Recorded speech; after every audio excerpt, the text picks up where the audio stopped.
dan 4 hal yang menjaminkan banyak rizki, bukan memudahkan rizki. Tolong Bapak Ibu hafal, 4 hal bukan menjaminkan rizki, bukan memudahkan rizki, tidak. 4 hal mendatangkan rizki kemari. Dan 4 hal bukan Allah kasih kemudahan berarti kita berjalan mencari rizki Allah kasih, tidak. Bukan dikasih kemudahan, tapi di mana saja kita ada, posisi kita di mana saja, Allah datangkan rizki kepada kita. Yang pertama, qiyamul lail, salat malam. Yang kedua, berbanyak istighfar waktu sahur. Kalau anda tidak salat malam, jangan tinggalkan istighfar waktu sahur. Waktu sahur kapan? Kira-kira 30 menit sebelum azan. Disitulah Allah sendiri memuji. Allah bangga dan senang terhadap orang yang sahur. Sampai ulama berkata, tidak ada ibadah yang terbaik di waktu sahur selain istighfar. Jadi boleh baca Quran, boleh salat malam, boleh zikir, boleh apapun, tapi yang terbaik istighfar. Fokus hanya istighfar. Astaghfirullah wa atubu ilaih, termasuk istighfar Allahumma anta rabbi la ilaha illa ant, yang Bapak Ibu tahu sayyidul istighfar, yang terutama, yang paling luar biasa. Allahumma anta rabbi la ilaha illa anta khalaqtani wa ana abduka wa ana ala ahdika wa wa'dika mastata'at a'udzu bika min syarri ma sana'at abu'u laka bi ni'matika alayya wa abu'u bi dhanbi faghfirli fa innahu la yaghfiru dhunuba. Ya Allah, kalau kita fahami doa ini luar biasa. Oleh karena itu kata Rasulullah, barang siapa yang membaca sayyidul istighfar, kemudian di malam hari dengan keyakinan dia meninggal habis baca istighfar, masuk surga. Masuk surga. Berarti ini salah satu doa yang menjaminkan dengan mudah masuk surga. Jadi 4 hal yang mendatangkan rizki, bukan kita mencarinya, dia yang datang kemari. Apalagi saat mencari lebih mudah. Qiyamul lail, salat malam. Tapi dalam bahasa, mohon maaf Bapak Ibu, dalam bahasa Arab disebut qiyamul lail, bukan salat. Tapi kalau diterjemahkan dalam bahasa kita salat. Tapi kenapa di situ qiyamul lail? Diberikan qiyamul lail, qiyam artinya berdiri, berarti lama. Saking lama berdiri dikaitkan jadi qiyamul lail. Qumil laila ya ayyuhal muzammil. Apa terus? Qumil lail, berdirilah saat malam. Berdirilah, bukan salatlah malam, tidak. Berdirilah malam hari. Itu dahsyatnya di situ berdiri. Qiyamul lail. Yang kedua, berbanyak istighfar.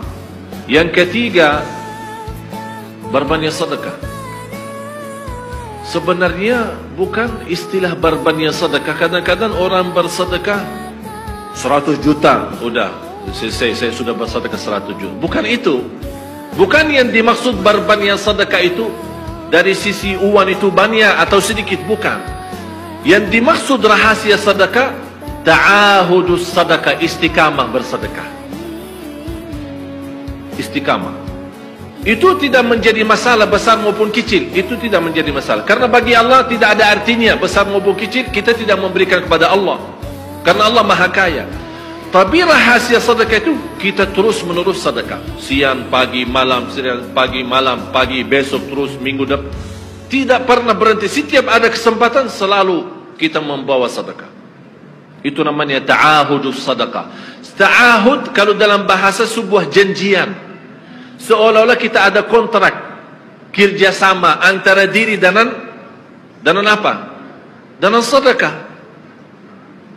Itu kata ta'ahud, ahad, berjanjian. Saya berjanji. Seolah-olah ada berjanjian antara kita dengan sedekah. Jadi tidak boleh terlepas dari berjanjian. Seolah-olah kita menghormati berjanjian. Bagaimana menghormati? Kita terus kerjasama. Kita beri, Allah ganti berkah sedekah. Kita beri lagi, Allah ganti masih terus. Kita beri, masih Allah terus ganti. Itulah dahsyatnya sedekah. Jadi Bapak Ibu, jangan nunggu hari tertentu, bulan tertentu, malam tertentu kita bersedekah. Jangan. Setiap kita merasa ada berita baik, ada berita maupun ada berita buruk yang menyakiti perasaan kita, di rumah tangga kita, anak kita, suami kita, istri kita, apapun, langsung segera sedekah. Disitulah rahasianya. Ikatkan seolah-olah kita sudah membuat perjanjian antara diri dan sedekah. Dalam segala hal, hal senang maupun hal tidak, hal bahagia maupun hal sedih, hal bangga maupun hal lagi menghadapi kesusahan, kesulitan, selalu sehat dan sakit. Terus yang keempat, zikir, berzikir pagi hari dan sore hari. Berzikir pagi hari dan sore hari. Ini 4 hal Bapak Ibu. Berdiri malam hari, itu yang namanya tahajud, banjanya atau lamanya berdiri. Berbanyak istighfar waktu sahur. Yang ketiga, berbanyak sedekah. Sudah Bapak Ibu mengerti, jadi istilah berbanyak sedekah bukan artinya harus banyak dari jumlah hitungannya, tidak. Yang keempat adalah berzikir di pagi hari maupun petang hari. Amman huwa qanitun ana al-laili sajidan wa qa'ima.